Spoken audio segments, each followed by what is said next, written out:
So yesterday I went over how to paint my salamanders. Didn't get a lot done, but here's just the I did some more touch-ups off camera.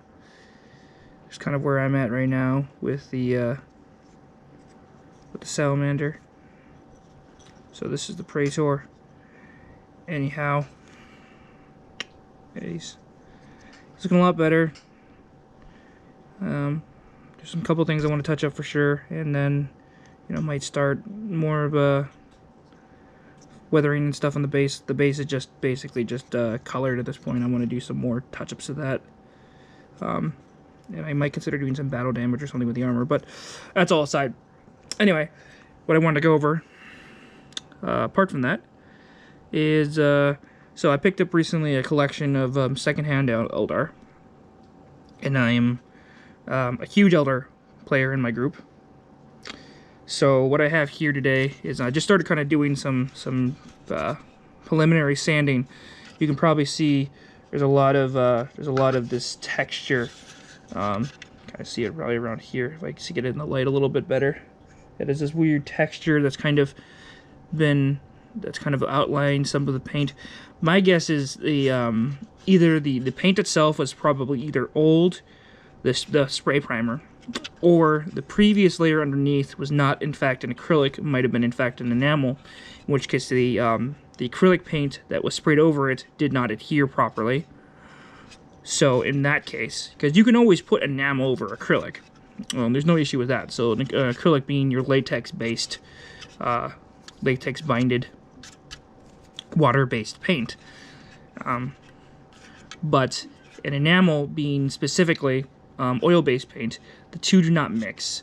I don't know chemically why that is, but basically the two don't mix, and so you might have this issue where you have this strange texture that develops as the paint is drying, and it kind of, the way I kind of think about it is either air gets in between it, or the paint itself doesn't adhere for whatever reason, and so it becomes loose, and so when it dries, it leaves behind these strange kind of, I guess you can call them like veining, strange veins that kind of got left behind. But the texture anyways. So my plan is to use some sandpaper. I don't know exactly the grit of it. It's just some sandpaper head lying around. My goal is to try to sand down some of the worst offending parts of this without removing the texture too much in the actual detail of the model. So just kind of some light sanding just to kind of get the worst edges of it down before I reprime it. I might even reprime with an airbrush, that way I can thin down the consistency slightly so it's not so goopy when it actually finishes drying. And then I actually begin doing some reconstruction on this thing. So when I got it, you can kind of see how much love this thing has gotten over its lifetime. It has gotten quite a bit of love. There's a lot of interesting detail work on it in terms of, it looks like it's been repainted and repainted several times. There's a lot of this goopiness kind of in these recesses. It might be harder to see from here, but as you can see, there's also this strange undercoat that belies here. And if I'm looking at this, this looks kind of like it looks shiny. Looks like kind of like a house paint, like a house primer, and that glossiness is what kind of makes me believe that it's probably something more along the lines of a kind of a house paint. Most house paints are actually either enamel, or in some cases they're either like a powder coat or something like that, or we can go down, it can be a lacquer too. Lacquers being what was typically applied on like cars and stuff. Lacquer is a very kind of corrosive type of paint, which is why you would never use lacquer paints on plastic or resin models. You might use lacquer on metal models, but even then I wouldn't necessarily suggest that, just because of the residue and stuff that typically is on metal models. But yeah, most house paints, in fact, are usually enamel, just because the oil-based paints tend to be more idyllic, I suppose, for outdoor use. So that's what my guess is, that someone probably picked this up or bought this a long time ago. They wanted to get a little cheaper, and so what they did is they built it, and then they probably just sprayed it this base house paint color, and that's where the shininess comes from, because some house paints even have like a weird finish even in it. I don't know Like, I think there's like some Krylon paints that are they're supposed to like seal, like they're self-sealing, which is just really weird. But they're not supposed to be used on these kinds of models. I mean, you can, obviously, but then you don't want to reprime it or put anything above it that is not in fact an enamel, because you will get this kind of weird texture. And then when it's finished, and it just won't sit right. Like, I've been doing very light sanding, and I've already kind of sanded off a little bit here, and I can see that it just didn't adhere properly, because where I pulled the paint off, it literally just pulled both layers of it off.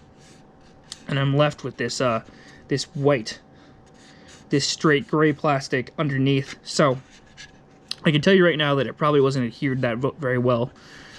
So, just a very kind of precursory sanding will probably take off a lot of this primer slash undercoat paint.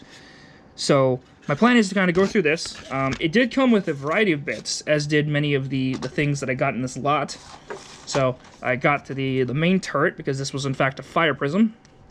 But I got some artifacts from the past, and for those of you who have worked with Eldar in the past, you'll know that a long time ago in a galaxy far, far away, distant time, there was, in fact, a time when Eldar, I mean, Eldar's still kind of living in the Stone Age, used to be mostly metal.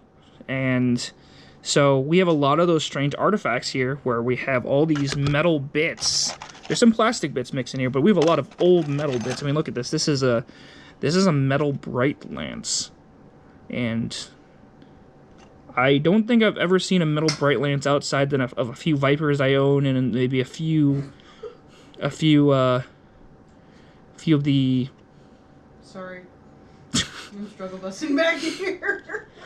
Well, apart from that and the commentary in the background, I guess maybe a few metal fire dragons I picked up in the past. I do tend to be one of those eBay divers who tries to look for old lots, old gems, and I do every now and then come across lots of old models that I salvage, and then I try to do something with. This being one of those, I suppose. But yeah, I mean, just like look at all these like old metal models. I mean, it's kind of hard to see, I guess, from there. But here, let me try to bring it up. But I mean, look at this thing. This is a relic. Literally, they don't make these anymore. You can only find them really in either private, private collections like through eBay and stuff, or I suppose, there's probably people that have a few of these left over in their house. But I know when they came out with the new plastic fire prism, I myself jumped on that bandwagon immediately and just wanted to buy all new fire prisms for all the fire prisms I had previously. And so I have I have a bunch of new fire prisms combined with a few of my old ones, because I never got rid of my old ones too. So, but look at this thing, just there's that house paint I think I was talking before. It's not really adhered all too well, actually, to this metal. So, which makes me kind of think that this metal is not actually cleaned properly before it was primed. Because if you look at, I mean, this is just a very, very, very rough paint job on this thing. Very, very quickly primed. And like I said, it probably wasn't cleaned. So there was. So for some people who know, metal can be metal is a very strange material to work with, because sometimes there happens to be like a residue that is left over. You've ever picked up a metal model out of new out of the box, you probably experienced this yourself.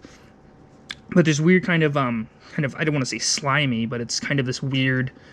It's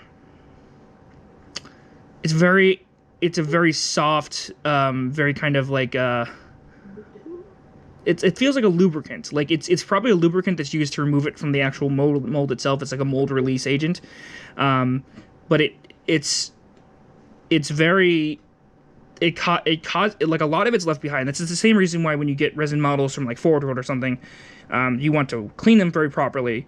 They typically advise using like a toothbrush, an old toothbrush with some soapy water, and just rinsing it and kind of washing it and scrubbing it down to remove as much of their mold release agent as possible.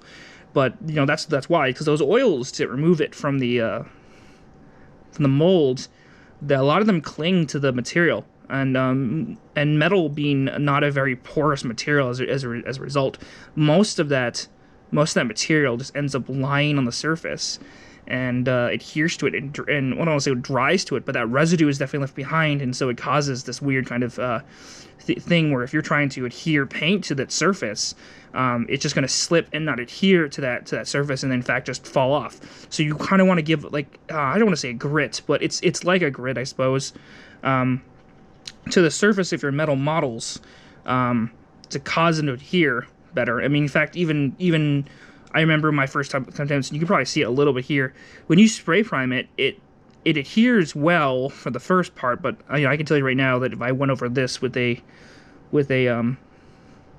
sandpaper with even like a light grit, this would start kind of falling off. And I've had it several times where I've had old metal models where that I prime them, and when I go back to paint them, I find that whole sections have just fallen off because they just don't adhere to the surface of it. Plastic is very good for adhering paint to, and that's why you want to prime it well, to give like the priming is essentially building a tooth surface to which the paint can actually adhere, as well as building that base layer. It's kind of quintessential to make sure that your paint job lasts and is strong. It's your foundation essentially, so you have to really make sure that you prime a model properly. But in this instance right here, this I can tell you right now, this is the result of not cleaning the model well, or not cleaning it at all, and then just trying to put like a base layer of like enamel on top. And you can see there's even whole chunks of the paint that have kind of chipped off. That is a result of just that mal-adherence. So I would, and I mean, this isn't even really being cleaned. Look at this. This is just a metal flashing. So you can tell that this model has seen some, I mean, I don't want to say love at this point, but it has seen some history. And I even have some, these look like actually newer striking scorpion arms in here. And again, they have not been cleaned. You can still see some flashing on them. There's a little bit of gloopiness, and I mean, you still got these weird kind of bit points where they came off the actual sprue, the metal sprue that they came in. So, you know, these have seen some love. Ooh, here we got a relic in here. This is an old striking scorpion's claw. And I can tell this is an old one because the new one is actually more articulate. It actually looks more like a hand instead of just a crab claw. But this is a crab claw. Crab people. Yes, crab people. But this is a crab claw. So this is one of the old ones. I can tell for sure that this is one of the older ones. The detailing is actually pretty fantastic. You know, I have to say though, I know this might come across a little bit strange after what I just talked about, but I think there's a real charm for those metal models. Despite the fact that if GW dropped a line tomorrow saying, "Hey, we're gonna redo all of the Aeldari range, and we're gonna introduce new plastic resculpts of all the units that haven't seen any love for I mean how knows many years." I mean look at this base here. This is GW 2003. That's GW 2003. That is 18 years ago that this base was produced at Games Workshop. This probably sat in a warehouse for how many years after that, and then finally got bought and ended up in this box. But there is a lot. There's a lot of love here. There's a lot of history in this box. You can imagine how far that's traveled. But I guess my point is that you talk about old metal models, there's kind of a charm. The fact that they still somewhat hold up even after all this time. I mean, I don't know the exact sculpts, but they're either sometime early in the early 2000s or probably even 1997 for some of the sculpts, I would imagine, actually, because I think, if I think about it now, the Space Marine plastic Rhino kit you can get nowadays has been reboxed from the original plastic one that I think was produced in 2003. So that gives you some idea of how long some of these models are literally sat in perpetuity and are still kind of produced, despite the fact that those molds are aging incredibly fast. And if you check out the new Primaris range, even if you're not down with the whole Primaris as a whole, you have to admit that the modeling and the detailing has come a tremendous way, and you can really tell the difference between the new sculpts and the old sculpts for Marine stuff. And I would say that the Eldar, despite the fact that we have had some new sculpts lately, there is a charm that is left over, in a lot of the older sculpts that I think, you know, you can't necessarily replicate, you know, so easily. And when you look at this Falcon, I mean, it's a Falcon chassis. I shouldn't say Falcon. It's going to be a Fire Prism, but this Falcon, you know, this is not terrible detailing, and I can't tell you exactly when the kit came out, and there's no watermark on this thing. There's no date stamp, but I can tell you this kit has been around, you know, probably through the 90s. So this is like going on almost 30 years for this kit. You know, 30 years. This kit is held up. You know, you can sit this down to a Space Marine Predator or even a Repulsor, and it holds up. You know, maybe parts of it, like the cockpit, don't age too well. I mean, that cockpit is kind of... It's probably one of the sadder parts of these models, is the cockpit area, and then maybe the turrets. But, you know, the actual chassis itself, the actual, like, full frame of the chassis, I think that's very well sculpted. And I think that, you know, even, like, the random spirit stones that are kind of arrayed around here, you know, you have the massive one down here. And then you can look at the crispness of these lines, you know, apart from the paint job, the crispness of these lines for like the actual, like, the wing essentially that's pulling forward from the actual chassis. You know, this is a very sleek, very elegant looking model, and I can imagine this thing flying at incredible speeds, you know, through the air, you know, dodging enemy shots and incoming artillery and ordnance, and you know, clipping people with its forward shuriken catapults, and that turret, you know, swiveling around, drawing beads on enemy tanks, taking them down, you know, and even the engine block, you know, this area, which I don't like particularly either. It feels too human, I guess, if that makes sense. Like, this feels like a jet propulsion engine. This feels like something you would see on, like, an F-16 or a modern-day fighter, you know, or a modern-day plane. This doesn't feel like something that, like, space elves would produce with, like, you know, psychokinetic metals in the vastness of space 40,000 years in the future. This feels like something that would be produced today. But again, besides the cockpit and these engines, like, you can tell that this model is very well produced, and you can see, like, why this can hold up. You know, that's a charm, that's a strength and character that this mold for like 30 years has been produced still holds up to, like, models that are being produced today for the most part. You know, and I have to say that is something, you know, even though I would totally love for this to be resculpted and redone today, you know, I gotta say that the original sculptors who came along and actually built these things and actually designed these things, they did a hell of a job, because you can't find a lot of this kind of you know, I think, and I might be a little controversial here, but I think that the Primaris stuff, as cool as they are, you know, 20 years down the line, I don't think they'll be quite as iconic as some of these original Eldar sculpts. You know, I think that they have just enough generic kind of attributes to them that they will be quickly overlooked and quickly outmatched in terms of appearance to other newer kits as they get released, versus a lot of these Aeldari kits that you can find nowadays, or some you can't even including the old ones I was talking about earlier. You know, you will never find those anymore, and those sculpts, they have a charm to them that, you know, even if they're resculpted, reproduced, I mean, the Howling Banshees are evidence of that. You know, that character, there's still character there, and those sculpts are really crazy, really great. But I've probably been rambling on a while now, so I just want to kind of show you what I'm kind of working on. This is just the Falcon here. My plan is to probably, I got quite a bit of Eldar from that box, so my plan is to probably go over it a little bit and kind of show you what I have. So this is just kind of the preliminary video I have here. If you guys want to see more about it, you know, or, you know, if you want me to not talk about Eldar ever again, just leave it in the comments below, let me know. Please do like and subscribe. I know that's something that is said a lot on YouTube, but I really appreciate any support, any help. This is basically one of my my full-time jobs now. It's not my hobby anymore, so I would greatly appreciate any support you guys can offer. But thank you very much for watching the video, and we'll see you next time. Bye.